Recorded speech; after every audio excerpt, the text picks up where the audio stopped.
मिया भाईजान चहावाला मूळचा यूपीचा राहणारा इथे महाराष्ट्रात 40 वर्ष अगोदर वडिलांबरोबर धंद्यासाठी आला होता. त्याच्या वडिलांनी व्यवसाय म्हणून चहा विकायचा धंदा सुरू केला. चहा विकायचा धंदा चांगलाच चालत होता. मग काय पुढे मियाभाईने वडील जमिनीतून थेट 72 हुरांकडे उडत रवाना झाल्यावर हा धंदा स्वतःच्या नावावर करून घेतला. दिवसाच्या 24 तास जसं शहरात कचऱ्याच्या पेटीत कचरा भरलेला असतो तसा मियाभाईचं तोंड लाल पानाने भरलेलं असायचं. मग तोंडातील विहीर भरली की चहाच्या टपरीत एका कोपऱ्याला कोणी पाहत नाही हे पाहून पिचकारी मारायचा. कोणाला ती लालीलाल भिंत दिसली, कोणी विचारलं तर उत्तर ठरलेलंच, बेगम के कारनामे है जी. मियाभाईच्या चहाच्या टपरी बाजूला रस्त्याच्या एका बाजूला प्रायव्हेट स्कूल होतं. बडे बाप की औलाद तिथे शिकायला येत. खरं तर तिथली ती पोर ह्या मियाच्या टपरीवर येत असत. खरं तर हा प्रकारच आश्चर्य करणाऱ्यांमधला होता की ही खटारा फाटलेल्या पत्र्यांची टपरी आवडायची. कारण मोठ्या बापाच्या औलादींना काय ते मॉल वगैरे जाम प्रिय असत. पण त्यामागे तसं कारणही होतं. हा मियाभाई त्या मुलांना भूतांच्या गोष्टी सांगायचा. हा मियाभाई त्या मुलांना भूतांच्या गोष्टी सांगायचा ज्या की त्या मुलांना खूप आवडत. ऑगस्टचा धुवाधार पाऊस सुरू होता. 4 दरम्यान मुलांची शाळा सुटली. तशी एकाच 16 वयाची 10वीत शिकणारी 4 जण, निनांद, अफसाना, विक्रम, रंडूलाल. खरं तर त्याचं नाव नंदूलाल, पण चेहरा अंडकार आकाराचा. तो शिंचन कार्टून मधला बू कसा दिसतो तसा हा रंडू. म्हणूनच मियाभाईने त्याला ते टोपण नाव दिलं होतं. असो पुढे. ही श्रीमंत बड्या बापाची औलाद. त्यांच्यासाठी 2-3 हजार रुपये काहीही नव्हते. म्हणून मियाभाई काही फुकट या चौघांना स्टोरी सांगत नसे. एका स्टोरीचे हा मियाभाई मुलांकडून 4,000 घेत असे, जे त्याला दिवसभराच्या धंद्यातही मिळत नसायचे. असो आता पुढे. मुलं आली आणि त्या 2 बाकड्यांवर 2-2 मिळून बसली. मियाभाई, आज जरा फनी हॉरर गोष्ट सांग, पोट धरून हसता येईल अशी. अफसाना म्हटली, का हुआ, भीती वाटते का? जास्त भीतीदायक गोष्ट ऐकून मियाभाई म्हटला, अरे आजचा दिवस जाम बोर झालो आम्ही. शाळेत एकही लोक नाही. म्हणून सांग रे बाबा. निनाद म्हटला, हो ना खरं आहे, पण त्या अगोदर 4 कटिंग दे. रंडू म्हणाला. बोलताना मध्येच त्याच्या नाकातून घामाच्या थेंबासारखं थेंब गळून खाली पडलं. वाफाळत्या टोपशीतून मियाभाईने 4 ग्लासात चहा ओतून मुलांना दिला. चल आता सुरुवात कर. विक्रम म्हटला, ठीक आहे. ऐका, आमच्या गावात एक मंगळसिंग नावाचा डाकू राहायचा. असं म्हणतच मियाभाईने गोष्ट सांगायला प्रारंभ केलं आणि मुलं ती ऐकू लागले. तुम्हीही कानात हेडफोन घालून निवांत मजा घ्या. ससुरे का नाती साला, का भवा है इन लोगों को. साला घर सोडून बाहेर जातच नाहीत आणि आम्हाला चोरी करू देत नाहीत. डाकू मंगलसिंग, गावठी बिहारी डाकू. ह्या डाकू मंगलसिंगची आई आपल्या परिवारासमवेत बिहारमधून राजगड गाव फिरायला आली होती. तेव्हाच त्यांच्या गाडीवर डाकूच्या टोळीने जंगलात रेड टाकली. सोनं अडका बळकावून डाकूंनी सर्वांना मारून टाकलं, फक्त सुशला देवीला सोडून. तिच्या तारुण्यावर डाकू गँगचा मालक डाकू छावले सिंग फिदा झाला होता ना.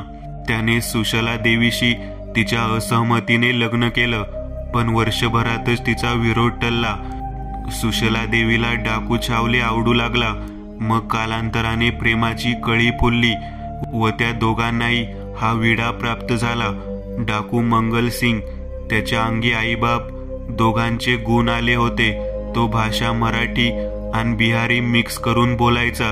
वाईट क्रूरता त्याच्या बापापेक्षा जास्त त्याच्या डोक्यात थैमान घालून होती, जिला अंत नव्हता. पैशासाठी डाकू मंगलसिंग हवं ते करायला तयार होता. हवं ते.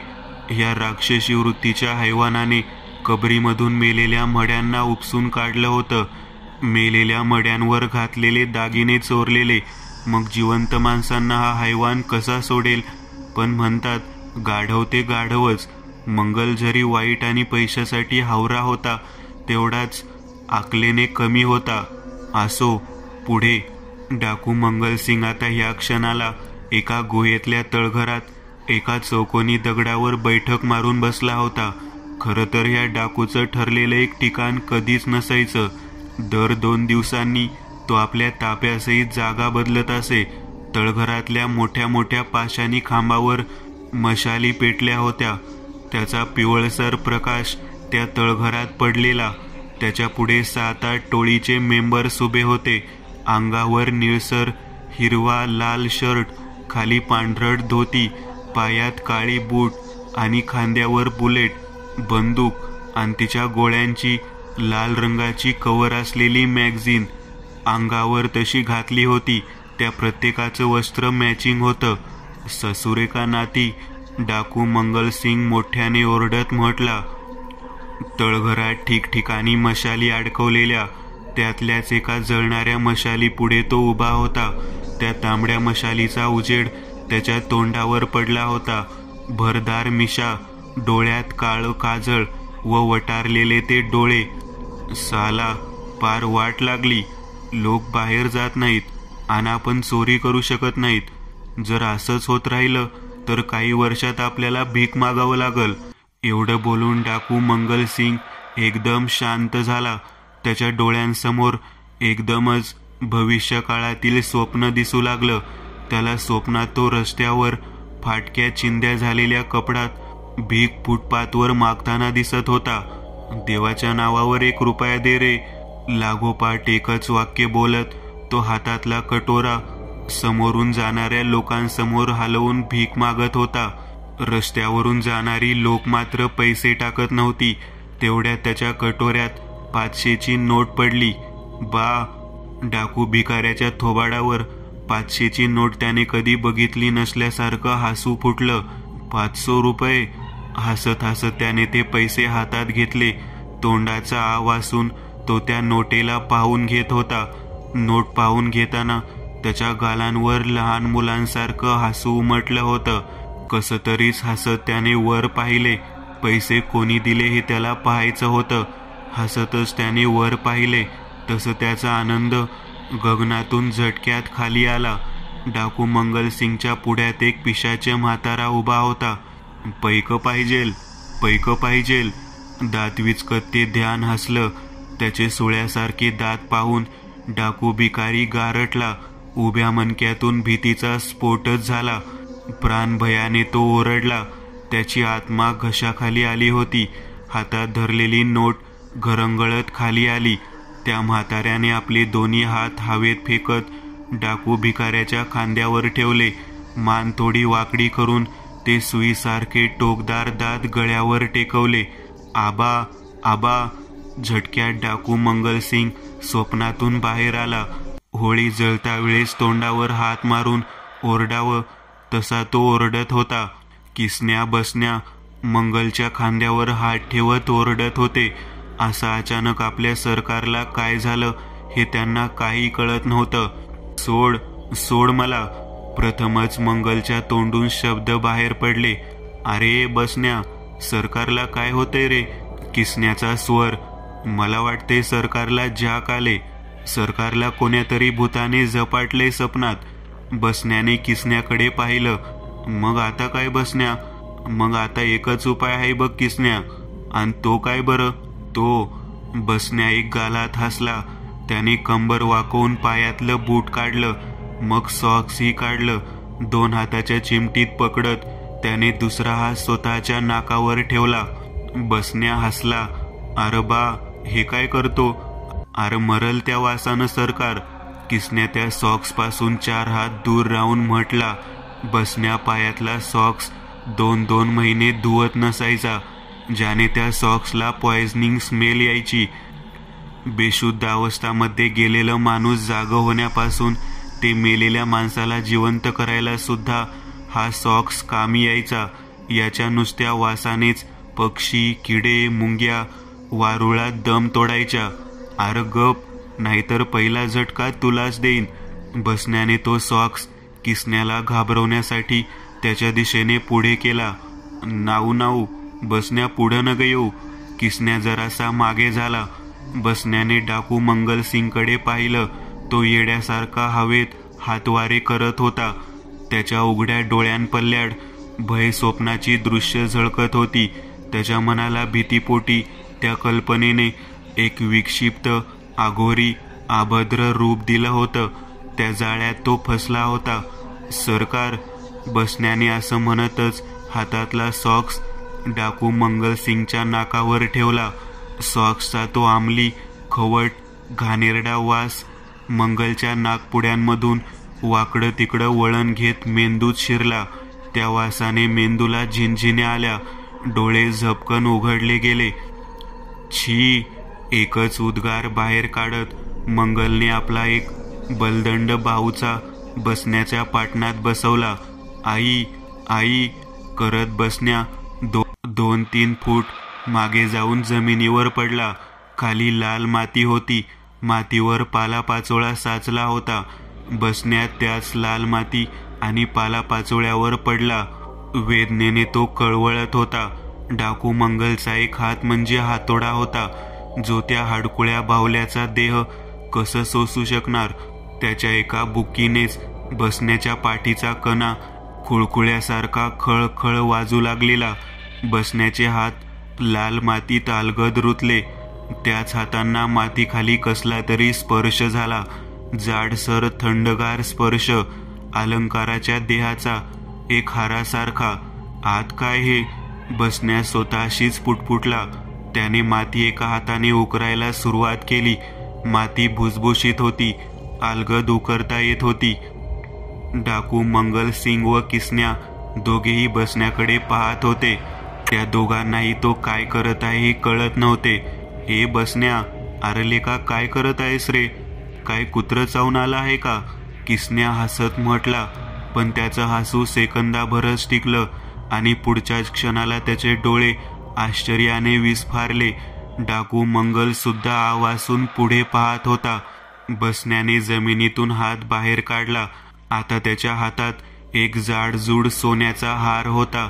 तळघरात पेटलेल्या मशालींचा उजेड त्या हारावर पडून तो हार लकाकत होता. त्याचं तेज साधं मुळीच नव्हतं. काय आहे रे ते? किसन्या व डाकू मंगलसिंग दोघेही बसण्याजवळ आले. त्या सोन्याच्या हारामधोमध एक सूर्याची किरणे बाहेर पडत असलेला लॉकेटचा बिल्ला होता. का आहे हे? डाकू मंगलाने तो हार आपल्या हातात घातला. मशालींच्या उजेडात त्या हारातून सोन्याची लकाकी बाहेर पडत होती. सरकार, हा हार विकून जाम पैक भेटतील बघा. किसन्याच्या वाक्यावर मंगलने फक्त हसून मान हलवली. ही बात तर सही आहे. मंगलने तो हार दोन्ही बाजूंनी फिरवून पाहायला सुरुवात केली. सरकार, माझ्या ओळखीचा एक सोन्यावाला आहे, जो आपल्याला या हाराची योग्य किंमत देऊ शकतो बघा. मंगलने त्या हारावरून लक्ष काढून घेतलं व किसन्याकडे पाहिलं. असं म्हणतोस? मग तर उद्याच जाऊ आणि हार विकून येऊ. मंगलने त्या हाराकडे पाहून छन्नी हास्य केलं. पण सरकार, मला एक विचार खात आहे. हा हार इतका एंटिक, महागातला वाटतोय. मग ज्याचा आहे त्यानं हा शोधला का नाही? की असं तर नाही की या गावातल्या माणसांकडे खूप सारं सोनं आहे म्हणून ते शोधायला आले नाहीत? किसन्या विचार करत म्हटला. तोच डाकूच्या टोळीतला एक जण म्हणाला. सरकार, मी ऐकलं आहे की या गावाला पिशाचपूर म्हणतात आणि या गावातली माणसं कुठेतरी बाहेर गेलेली आहेत. का बोलतो? सबका सब हो बाहेर गए है. डाकू मंगलसिंगचे डोळे सोन्यागत चकाकले. जी सरकार, पक्का खबर लाये है. त्या साथीदार माणसांचा आवाज. बा.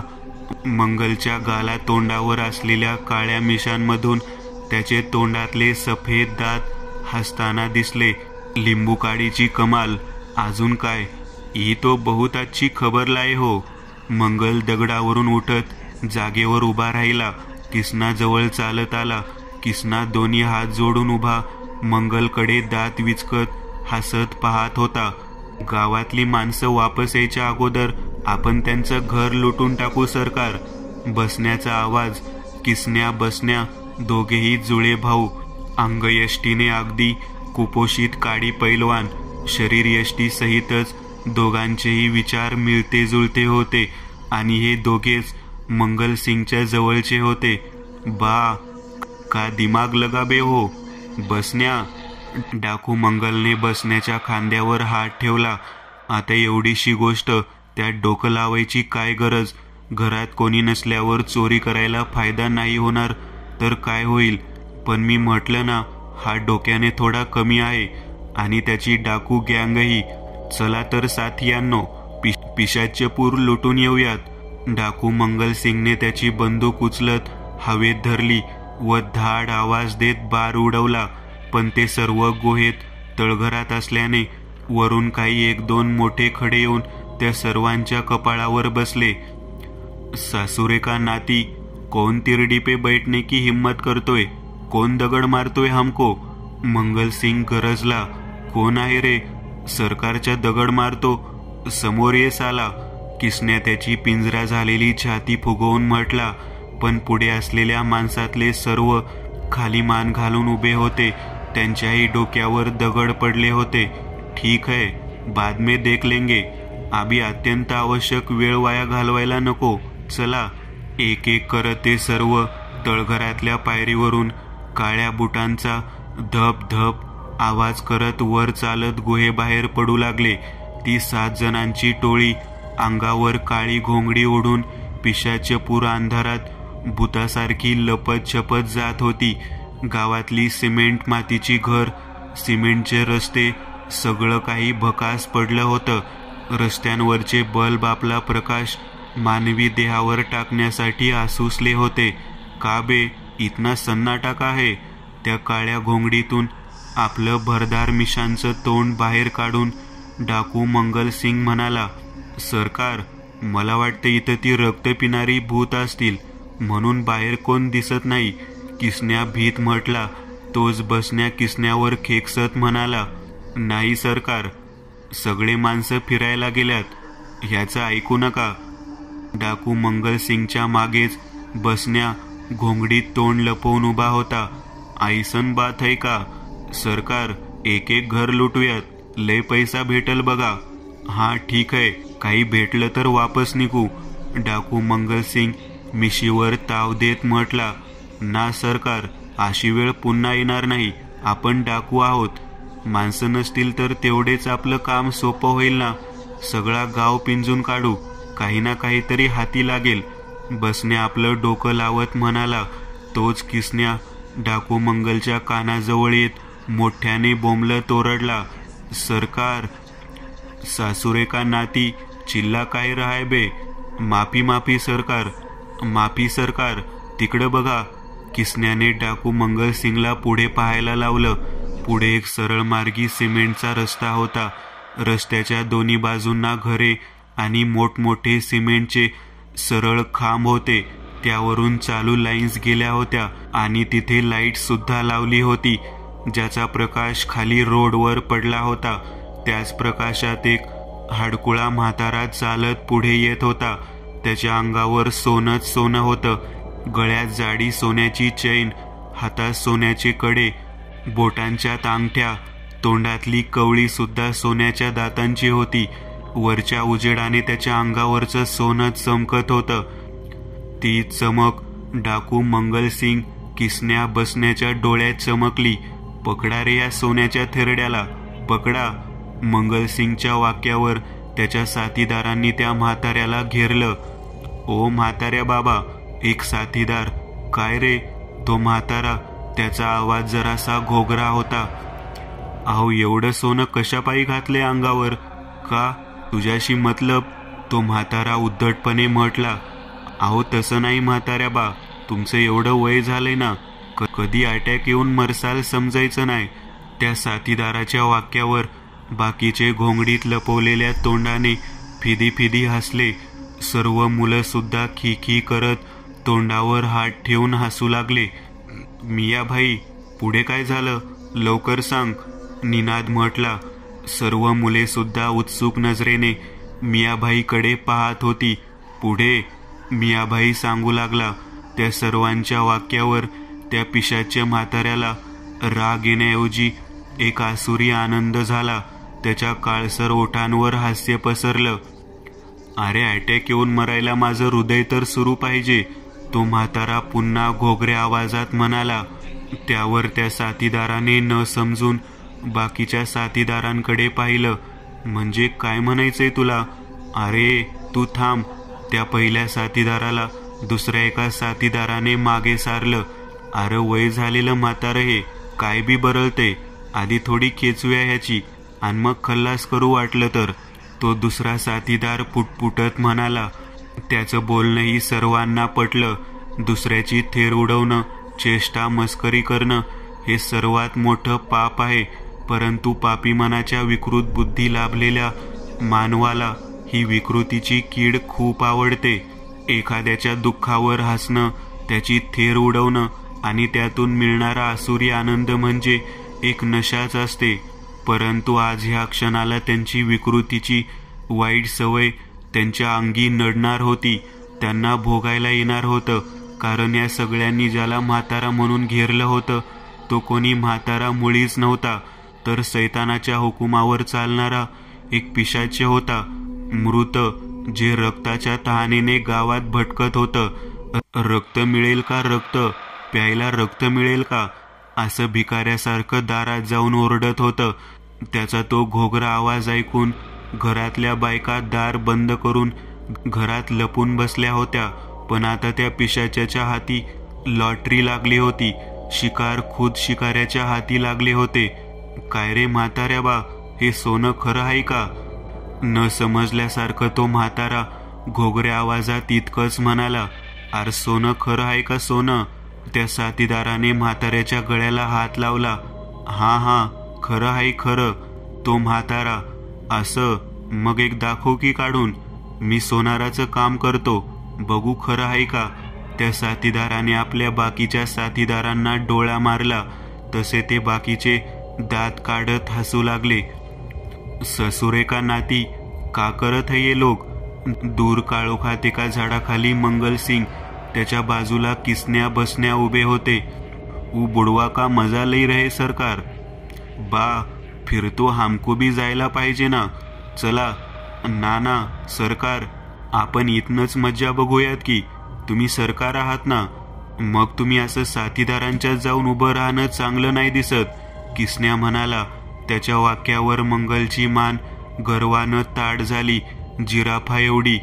सोना पाहिजे, तुम्हीच घ्या की काढून. त्या म्हाताऱ्याच्या गालफाडांवर खतरनाक हसू फुललं. डोळ्यात चमक आली. त्याच्या राखाडी पडलेल्या थोबाडावरच्या डार्क सर्कल्सच्या डोळ्यातल्या कडा जराशा मोठ्या झाल्या. थरथरणारे हात जरा काही क्षण थांबले. जणू एकेकाला दबोचायला ते ताकद साठवून ठेवत होते.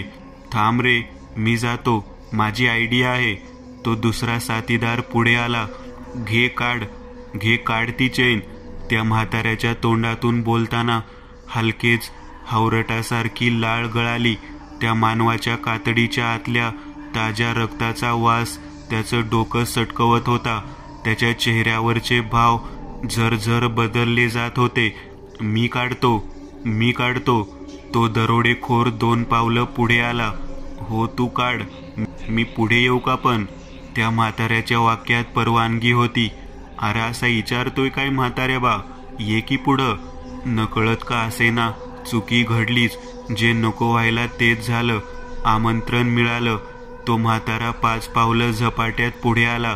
त्याचा वेग इतका होता की त्या म्हाताऱ्याने थेट त्या दरोडेखोराला जमिनीवर पाडलं आणि तो म्हाताराही त्याच्या अंगावर पडला. बाकीचे उर्वरित त्या म्हाताऱ्याला असं ठेचकाळून पडलेलं पाहून मोठ्याने हसू लागले. अरे म्हातारे बाबा, दमान की, हाडं तुटतील. तो म्हातारा ज्या दरोडेखोराच्या अंगावर पडला होता तोच म्हणाला. काही वेळ तो दरोडेखोर सुद्धा आपल्या मित्रांसोबत हसू लागला. मग काही वेळाने पुन्हा म्हणाला, उठ म्हाताऱ्या बाबा. त्या म्हाताऱ्याने आपल्या नाकपुड्या फुगवल्या. इतक्या जवळून त्या मानवाच्या शरीराचा गंध त्याच्या आत लपलेल्या रक्ताच्या बुकेने उपाशी असलेल्या त्याच्या बुकेला उफाळून वर आणत होता. तो रक्ताचा गंध त्या पिशाच्याला फुतकारत होता, चेव चढवत होता. त्याच्या घशाला पडलेल्या कोरडला आता तो ताजं गरम रक्त सुखवणार होतं. त्या दरोडेखोराला त्या म्हाताऱ्याचं शरीर हिम बर्फासारखं आती थंड स्पर्शहीन वाटत होतं, पण त्या मूर्खाला सोन्याच्या हव्यासापुढे तो थंडावा काहीच नव्हता. बिभत्स्य, आघोरी, क्रूरती अशा गुणांच्या सैतानी वंशाच्या आतील तो हिंस्र पिशाच सावज मिळताच चवताळून उठला. ए म्हाताऱ्या बा, उठ की, दुसरी हाक. परंतु तो म्हातारा उठला नाही. बाकीचे उभे खांदे उडवत हसत होते. अरे म्हातारा, मज्जा मारतोय तुझ्याव, एक जण म्हणाला आणि हास्याला अजूनच फाटे फुटले. अरे म्हाताऱ्या, माणूस आहे मी, पोर थोडी हाय, ठरकीसाला, उठतो का घालू एकलात. तो म्हातारा त्याच्या वाक्यावर कसलंही प्रतिउत्तर देत नव्हता. फक्त त्याच्या नाकाने त्या दरोडेखोराच्या मानेच्या आतून येणाऱ्या ताज्या रक्ताचा वास सुंगत होता. त्याची मान वास घेताना डावी उजवीकडे वेगाने हालत होती. त्याच कृतीचं बाकीच्या दरोडेखोरांनी वेगळाच अर्थ लावला होता आणि ते सर्व पोट धरून हसत होते. त्या म्हाताऱ्याने शेवटच्या नाकपुड्या फुगवून एक मोठा श्वास आत घेत तो पुन्हा बाहेर सोडला. रक्ताच्या वासाने त्याच्या आत लपलेलं ते हिंस्र पिशाच प्राणी अति उत्तेजित झालेलं. श्वास सोडताच त्या म्हाताऱ्याच्या बुबळाचा रंग पांढरा झाला. त्याच्या तोंडात असलेल्या सोन्याच्या कवळीतून 4 धारदार सुळ्यासारखे दात बाहेर आले. उठ म्हणत त्या दरोडेखोराने आपले दोन्ही हात म्हाताऱ्याच्या खांद्यावर ठेवले आणि इकडे त्या पिशाच्याने आपले 4 सुळ्यासारखे दात त्याच्या नरडीत घुसवले. सुई जशी माणसातून हलकीशी मग क्षणात ठणकदारी वेदना देते, तसंच एका क्षणाला त्या दरोडेखोराला 4 सुया आपल्या गळ्यात खुपसल्यासारख्या वाटल्या. एक मोठी वेदनादायक किंकाळी बाहेर पडली. बाजूला उभे असणारे ते दरोडेखोर झटक्यात शांत झाले. खाली पडलेला तो हातपाय हलवत किंचाळत होता. त्याचा तो आवाज ऐकून सर्वांची पाचावर धारण बसली. क्षणात काय झालं हा प्रश्न सर्वांच्या मनात आला. त्या म्हाताऱ्याने त्या दरोडेखोराच्या मांसात दात रुतवले होते आणि त्या दातांमार्फत आतली रक्तनटिका तो पिशाच चोखत होता. त्याच्या तोंडाला रक्ताने अभिषेक घातला होता. अरे उठवा, चावका कुत्रा, येडा हाय वाटतं हे, एक जण ओरडत म्हणाला. 2 जणांनी मिळून त्या म्हाताऱ्याचे हात धरले. म्हाताऱ्याचं संपूर्ण शरीर कापसासारखं हलकं आणि बर्फासारखं थंड होतं. 2 जणांनी मिळून त्या म्हाताऱ्याचे हात धरले. म्हाताऱ्याचं संपूर्ण शरीर कापसासारखं हलकं आणि बर्फासारखं थंड होतं. झटक्यात दोघांनी म्हाताऱ्याला वर खेचलं. त्याचा तो रक्ताने माखलेला जबडा आणि ते जबड्यातून बाहेर आलेले 4 दात पांढरं शुभ्र बुबळ पाहून एक जण भित्र्यासारखं धडपडत धूम ठोकून पळाला. दुसऱ्यानेही तेच रूप पाहून म्हाताऱ्याचे खांदे सोडले आणि पळणार तोच म्हाताऱ्याने मान वाकडी करून ते 4 सुळ्या त्याच्या मानेत खुपसले. दुसरी किंकाळी घुमली. सैतान आला, सैतान, पळा. बाकीचे 3 जण तिथे उभे होते. त्यातला एक जण ओरडला. एकसाथ तिघांनी धाव घेतली, परंतु एक जण मात्र पाय अडकून जमिनीवर कोसळला. पुन्हा उठणार, पण पाय मुरगाळला होता. शेवटी हातापायावर रेंगाळत तो कुत्र्यासारखा धावू लागला. 5 मीटर धावताच एक राखाडी हात मागून त्याच्या पायापाशी आला. त्या हाताची धारधार नख त्याच्या पायावरची चामडी मांस फाडत हाडात घुसली. त्या हाताने त्या दरोडेखोराला ओढत एका अंधाऱ्या गल्लीत नेलं व हाड मांस चावून पुसून खालच्या स्वरांनी ती गल्ली थरथरून उठली. 3ऱ्या मयताची किंकाळी फुटली आणि राजगडमधला एकनिएक घरातल्या दिव्यातली वात शहारून उठली. जमिनीवर त्या माणसांच्या हाताच्या खुणा फक्त मागे राहिल्या होत्या. झाडाच्या खोडामागे डाकू मंगलसिंग त्याच्या दोन्ही बाजूला किसण्या बसण्या छातीवर हात ठेवून उभे होते. छातीतली धडधड वेगाने बाहेर पडत होती. तिघांच्या चेहऱ्यावर घामाने बरसात केली होती. काय होतं रे हे? तो ग्लुकोजची बाटलीवर जगणारा म्हातारा असं कसं सुपरमॅन झाला बे? डाकू मंगल अद्याप शॉकमध्येच होता. मालक, मी म्हटलं नव्हतं का इथं खरंच भूत आहेत? पण तुम्ही ऐकत नाही. तो म्हातारा पिशाच आहे, बाकी गावकरी पण पिशाच आहेत. ते सर्व बाहेर आले तर आपल्या चिकन हंडीसारखं चोखून खातील. चला पळा इथून सरकार, जीव वाचवा. किसन्या भीत म्हटला. ठीक आहे, आता गुफेत चला. इथं खतरा आहे, इधर थांबायला नको, नाहीतर तो ते पिशाच खरंच वास हुंगत इथं यायचं. चला. असं म्हणतच ते तिघेही तिथून शिताफीने निसटले. मियाभाईने सर्व मुलांकडे पाहिलं, पण बाकडे तर रिकामे होते. समोर कोणीच दिसत नव्हते, कारण मियाभाई एक मनोरुग्ण होता. बाजूच्या शाळेत त्याची 4 मुलं शिकायला जायची. निनांद, अफसाना, विक्राल, रंडूला. एके दिवशी शाळा सुटली आणि बाबा म्हणत रस्त्यावरून टपरीच्या दिशेने धावत येत असताना ट्रकने उडवलं. मुलांच्या अचानक जाण्याने मियाभाईला जबर धक्का बसला. त्यातच तो ठार वेडा झाला. दिवसभर भीक मागून जे मिळेल ते ह्या झोपडीत येऊन खायचा. त्याच्या वेड्या कल्पनेनेच ते मूल पुन्हा जिवंत केली होती, ज्यांना तो भूतांच्या गोष्टी ऐकवायचा. बाकी चहाची टपरी वगैरे कधीच बंद झाली होती. फक्त मनोरुग्णाची लक्षणे उरली होती.